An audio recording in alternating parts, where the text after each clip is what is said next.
आरव 15 साल का था। तब से ही वाइल्ड एनिमल्स के बिहेवियर को स्टडी करना बहुत पसंद करता था। वह अपनी डॉक्टरेट थीसिस के रिसर्च वर्क के लिए साउथ इंडिया के घने जंगलों में वाइल्ड लाइफ एक्सप्लोर करने के लिए एक एक्सपीडिशन पर आया था। आरव के साथ उसके कुछ दोस्त भी आए थे, लेकिन आरव को पायलट से कनेक्शन ही अलग तरह का था। आरव अपनी सारी तैयारी कर अकेले ही फॉरेस्ट एक्सपीडिशन पर निकल पड़ा था। वह बहुत ही ज्यादा एक्साइटेड था। ऐसा लग रहा था जैसे वह अपनी ड्रीम वर्ल्ड में आ गया हो। अपने पीछे एक छोटा सा बैग टांगे आरव अलग अलग तरह के जानवरों को देखकर उन्हें रिकॉर्ड कर रहा था। वह जंगल शाल ट्री से भरा हुआ था और आरव जैसे जैसे उस जंगल के अंदर जा रहा था, वह अपने नाइफ से उन ट्रीज को मार्क कर रहा था ताकि वह बाद में जंगल के अंदर गुम ना जाए। तभी आरव को ऐसा लगा जैसे कोई उसका पीछा कर रहा है। वह पीछे मुड़ा तो उसे एक परछाई नजर आई, जिसे देख वो थोड़ा घबरा गया। लेकिन वह परछाई किसी जानवर की नहीं बल्कि एक लड़की की थी। वह परछाई के पीछे पीछे चल दिया। अचानक वह परछाई गायब हो गई, लेकिन तभी आरव को वहां एक झील दिखी। आरव उस झील के करीब गया और उसकी दाईं तरफ से एक बेहद खूबसूरत लड़की झील में नहा रही थी। आरव उस औरत को देखकर अपनी चोट के बारे में बिल्कुल भूल गया। आरव को पीछे से एक जोर का धक्का लगा और वह नीचे गिर गया। तभी उसे बेहद अनोखी खुशबू आई। उस खुशबू से एक अजीब सी बेचैनी होने लगी, इसलिए वह उस खुशबू की ओर बढ़ा। कुछ दूर जाते ही एक पेड़ के पीछे आरव को लंबे काले बाल दिखाई दिए। वहां एक औरत खड़ी थी, मेघा, और वह खुशबू उसी औरत से आ रही थी। आरव को पता नहीं क्या हुआ, वह औरत की ओर खिंचता चला गया। जैसे ही वह खूबसूरत औरत के करीब पहुंचा, वह और आगे चलने लगी और आरव बिना कुछ सोचे उसके पीछे पीछे चलने लगा।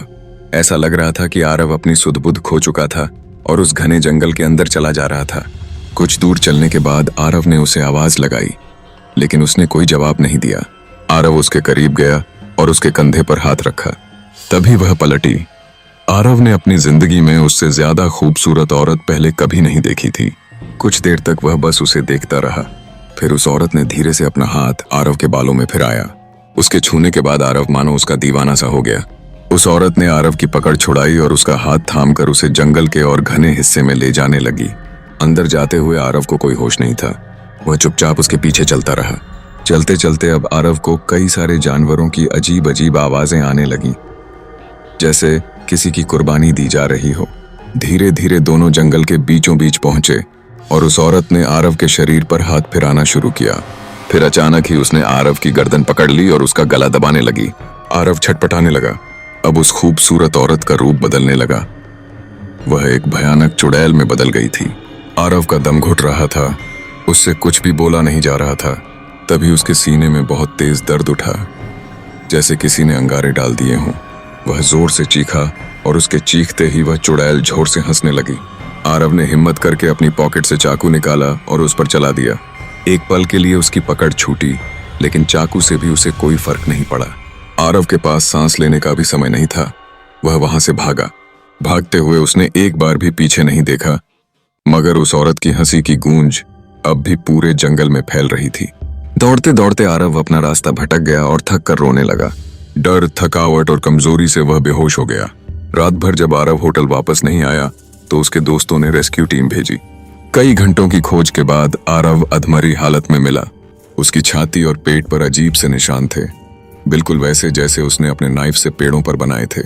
होटल के रिसेप्शनिस्ट ने बताया कि माना जाता है उस जंगल में याक्षिणी का वास है, एक राक्षसी जो अपनी सुंदरता से लोगों को शिकार बनाती है। जंगल के पेड़ ही उसका घर है और आरव ने उनसे छेड़छाड़ करके उसे गुस्सा दिला दिया। इसके बाद आरव महीनों तक सदमे में रहा। बस यही सोचता रहा कि उसका सामना आखिर चुड़ैल से हुआ था, या राक्षसी से, या याक्षिणी से। आरव की जिंदगी पर इस घटना का बहुत गहरा असर पड़ा।